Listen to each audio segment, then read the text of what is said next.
once again bounded with new and exciting details pertaining to curriculum theory and practice. I am your discussant, Joanne Govasan Muyong. Let me share to you essential topics and information about theory building. Have you ever wondered how one works for the benefit of the curriculum? Like any other educational development, a curriculum for that matter is grounded with curriculum theories which are considered to be essential in the field of education. Want to know more about curriculum theories? Let us discuss that on the next slide. The concepts of curriculum theory begin by understanding that it is a sub-theory of an educational theory. With that, we can say that educational theory is a broader sense compared to curriculum theories. We also define curriculum theories as a set of related statements that governs meaning to school's curriculum by pointing relationships among its elements. Theory development in curriculum functions at a broader level than curriculum practices. Hence, we could say that it is indeed essential in the field of education. Since curriculum theories are especially important in the field of curriculum, the need to understand theory building is a must. You might be wondering as well what theory building is all about. Hence, on this lesson, we are going to take a look at the definition, the processes, and the steps in theory building. Theory building serves as a background for considerations of similar work in the field of curriculum. It is an important step in the curriculum planning process.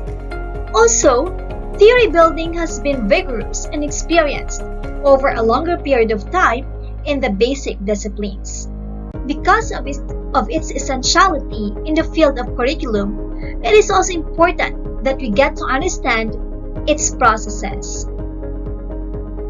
To engage in theory building is to deal with symbols, facts, and words, and these are classified into large concepts and generalizations. Thus, we could also say that the processes in theory building includes defining terms and classification.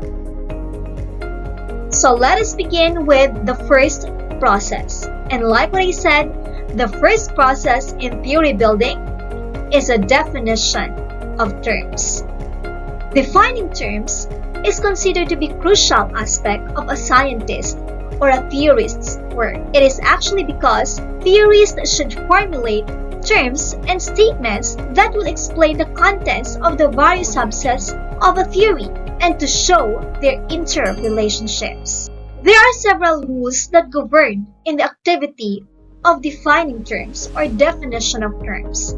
These include consistency in the use of terms and the clarity of wording.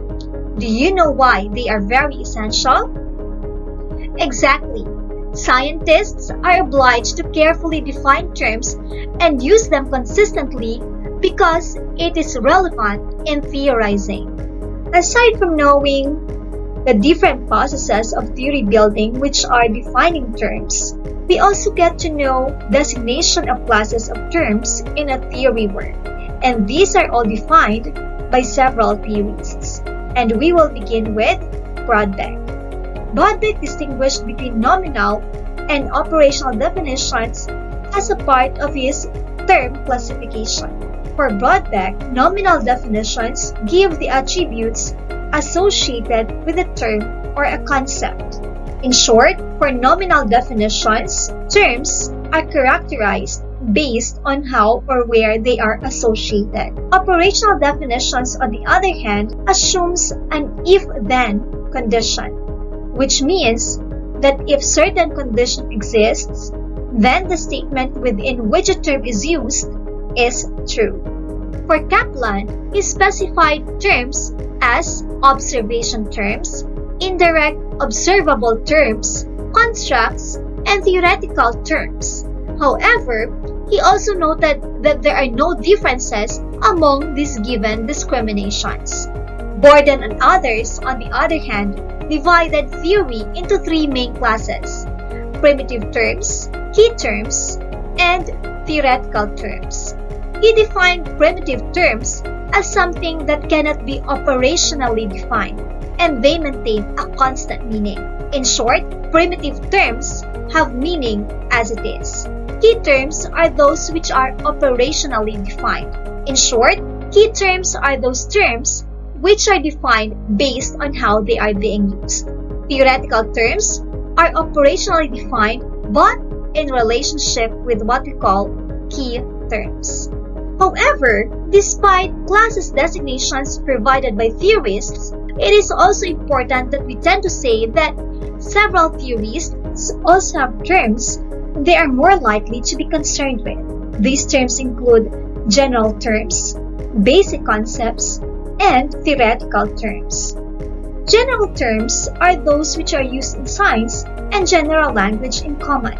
Examples of this are the use of verbs and adjectives which makes up a sentence in a theory. The second one are basic concepts. These are concepts that are basic to the set of events being explained.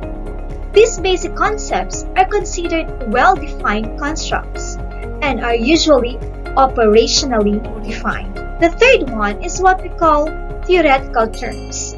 This consists of those that are essential to the theory, words that have meaning for the system of events being encompassed by theory, yet cannot be identified by direct observation. When a term is considered to be a theoretical term, the concept is usually called an operational construct.